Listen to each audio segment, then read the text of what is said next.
Unlike the lunar calendar adopted by the common Jewish tradition, the Book of Jubilees presents a solar system composed of 364 days.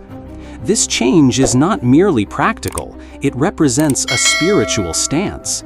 The author of the text considered the lunar calendar corrupted by the nations and believed that the solar calendar reflected the true cosmic order established by God. This caused the sacred festivals and holy days to always occur on the same days of the week, creating perfect harmony between heaven and earth. Faithfulness to time, in this context, was seen as a sign of covenant. This solar reckoning transformed each day, each season, and each yearly cycle into part of a great divine plan. There was no room for deviation. Time was fixed, ordered, and determined from the beginning of creation. Celebrating Passover, for example, on the wrong day was considered a serious sin. Time ceased to be a human abstraction and became an act of obedience.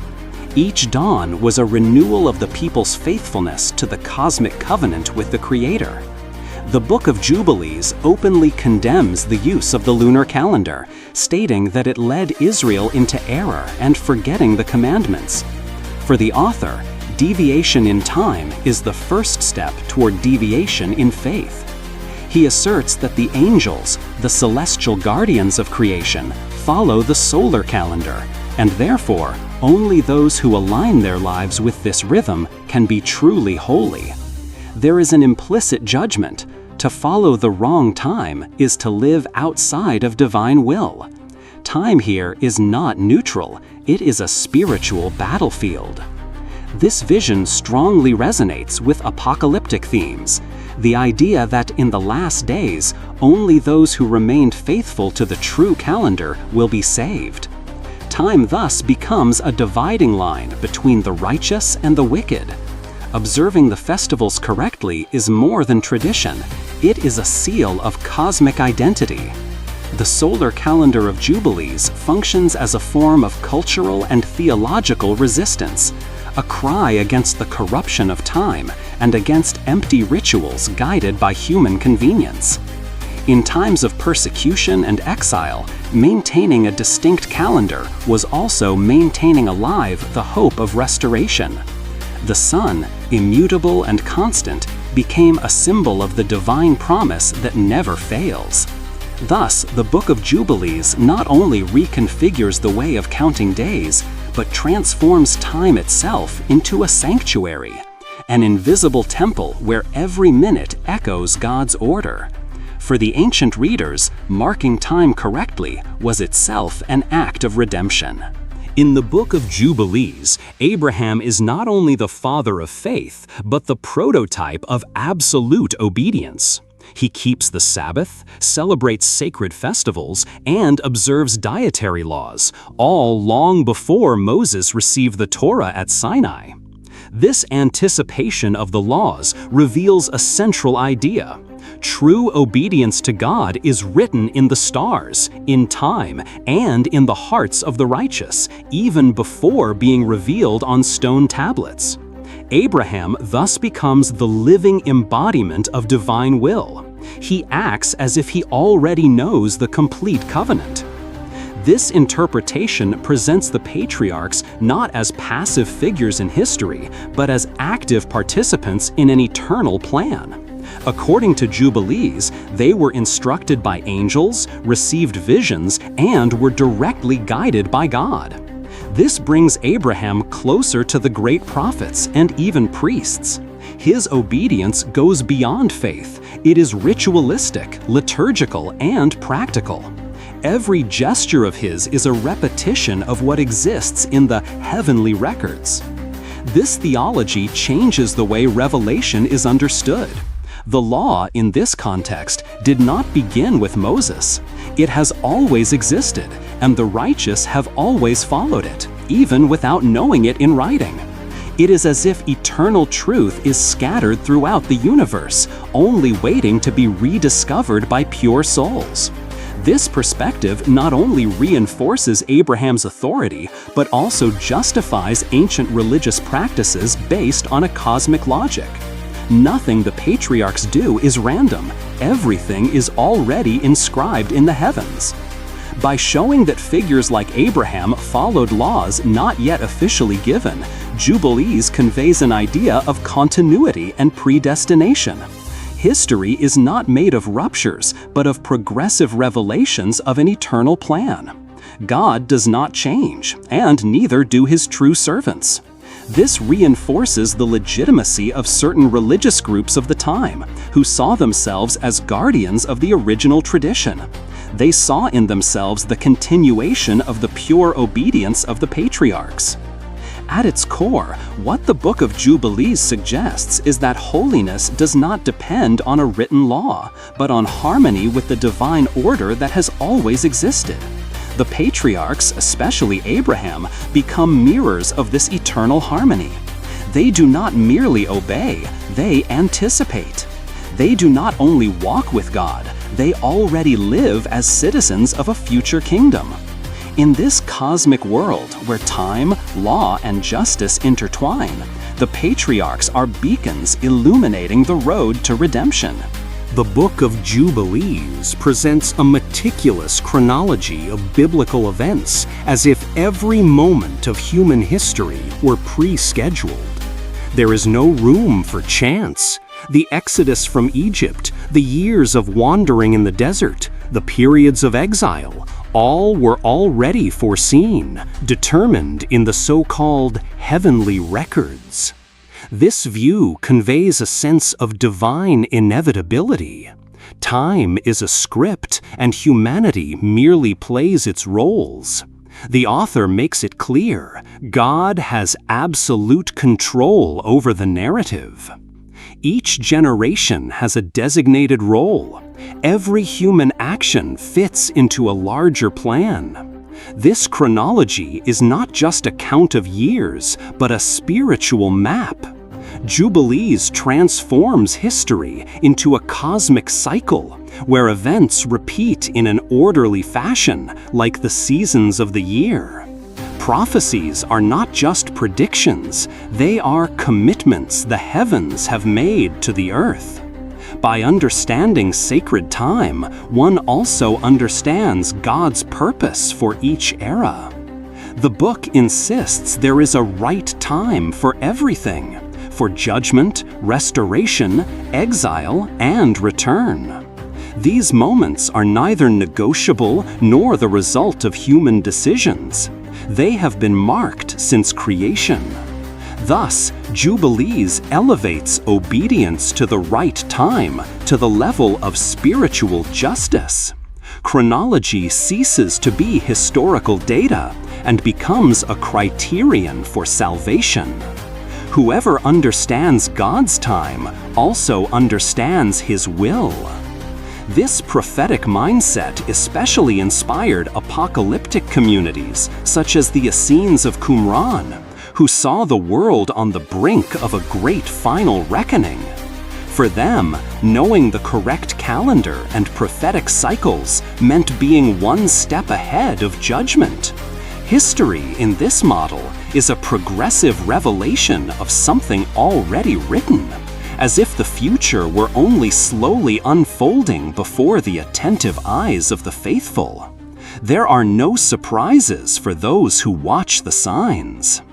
This prophetic structure of Jubilees creates a sense of urgency and constant vigilance. Time is not neutral, and missing the right moment means losing the blessing. Therefore, knowing where one stands on the prophetic timeline is a matter of spiritual life or death. Human history, in this sense, is only a shadow of what has already occurred in the heavenly realms. For the readers of Jubilees, faith is not just trusting God, but aligning one's own clock with His. In the Book of Jubilees, the concept of the Messianic kingdom takes on much more defined and legalistic contours than in other Jewish traditions. The Messiah is not merely a warrior or a restorative king. He is also the guardian of the law and the mediator of cosmic order. His role is not only political, but deeply spiritual, to establish a kingdom where every commandment is fulfilled according to the heavenly calendar. Justice, in this context, is the perfect alignment between earth and heaven. The restored world is a mirror of the original creation. Unlike more nationalist or liberating views of the Messiah as a military leader, Jubilees emphasizes his role as restorer of the eternal covenant. He will lead Israel not only to freedom, but to full obedience of the primordial Torah, the one that, according to the book, existed even before Moses. He is a figure who unites throne and altar, king and priest. His glory is linked to righteousness, not military power. His rule is peaceful but uncompromising towards sin. The Messianic kingdom, as described, will be built on cycles of jubilees and sacred festivals. The times marked by God will once again be obeyed by all peoples. This brings a strong cosmic dimension to the book's theology. The Messiah's governance will be a realignment of the universe with its original order. Observance of the law will no longer be a burden, but the very language of the new world. In this scenario, the Messiah is almost a new Adam, but now victorious and eternal. Moreover, Jubilees suggests that the Messianic kingdom is not a distant utopia, but a certain destiny, written and sealed on heavenly tablets. It will be preceded by purifications, judgments, and separations. The arrival of this kingdom is intimately tied to the people's faithfulness to the calendar and the covenant. Obedience, therefore, is not just an individual practice, but a spiritual trigger for total restoration. The future of the world depends on the righteousness of the chosen. In this context, the Messiah acts as the final link between heaven and earth, law and grace, time and eternity. He reigns not only over nations, but over the cycles of time and spiritual dimensions. His presence sanctifies everything: the temple, the people, the rhythms of the day, and the seasons of the year. Jubilees thus presents a deeply organized and mystical vision of the kingdom to come, a place where nothing is out of place, and where the clock of heaven finally strikes in unison with the heart of the earth. In the Book of Jubilees, the history of nations does not unfold by chance. It is part of a cosmic drama, where each empire, every rise and fall, are pieces on a divine chessboard. Israel is not just one people among many. It is the axis on which the scales of justice turn. The blessings and curses that fall upon other peoples are directly linked to Israel's faithfulness or unfaithfulness to the covenant. The glory or ruin of nations reflects a higher spiritual order. The world is not chaotic, but rigidly structured according to invisible laws. This vision completely redefines Israel's role in history. Suffering, exile, defeats, none of this is accidental. Everything is connected to cycles of faithfulness and punishment, ordered by God and recorded in the heavens. When Israel fails, the nations rise. When Israel returns to the law, the nations are judged. The world is like a moral mirror, and Israel is the central pointer measuring the planet's spiritual temperature. This idea generates a narrative of collective responsibility, where the global fate rests on one people. Nations, in turn, are not merely political agents or external enemies. They also fulfill a role within the divine plan to correct, test, judge, and often serve as instruments of purification. But their dominion is always temporary. Jubilees states that each has a designated time to rule, and that time is counted. Empires that rise against divine will are only shadows destined to collapse. Human sovereignty, grand as it may seem, is fragile before eternity. This cosmic perspective on history produces a theology of hope. Even in the worst crises, there is certainty that everything follows a greater plan. It is not resignation, but active trust. Justice will come, and it will be final. The fall of unjust nations and the exaltation of the righteous are inevitable. not by human revolutions, but because it is written on eternal tablets.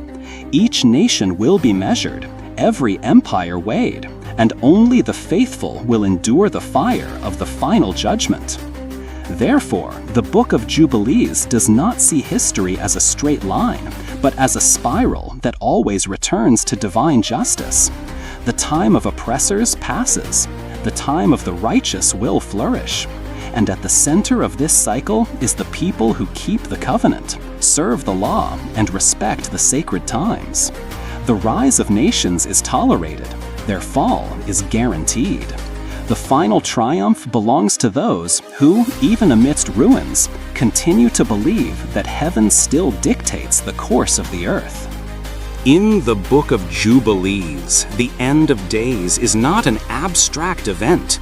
It is a precise stage, foreseen and detailed in the heavenly records.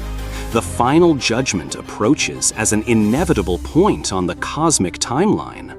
In it, the righteous will be separated from the wicked, and there will be no room for doubts or late repentance.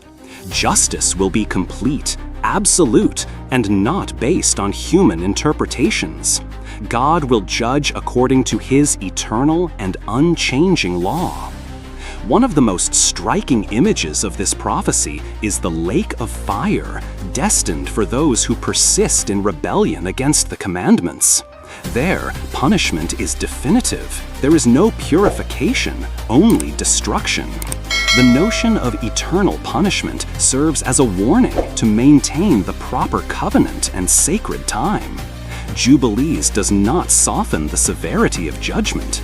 It insists the time to correct one's path is now, before the divine scales close forever. Unlike other biblical texts, Jubilees assigns an active role to angels in the final judgment. They are not only messengers, but executors of divine justice. They separate the faithful from the wicked, identifying those who kept the sacred times and those who lived by corrupted calendars.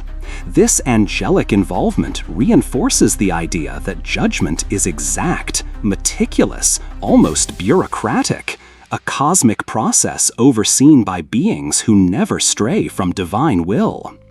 Moreover, there is an emphasis on ritual obedience as a criterion for salvation. Observing the Sabbath at the correct time, keeping the festivals according to the solar calendar, respecting dietary laws, all this counts as practical faithfulness to the covenant.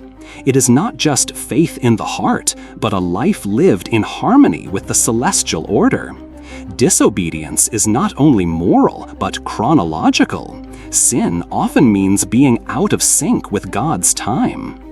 In the end, the Book of Jubilees paints a picture of judgment where every action, every celebration, every minute matters. The world will be divided not between good and evil by human standards, but between those who lived within the divine structure and those who followed human calendars and corrupted laws. The angels will gather the righteous like ripe wheat, while the rebels will be thrown into the fire like dry chaff. And time, that very time many ignored, will be the most relentless, silent judge of all.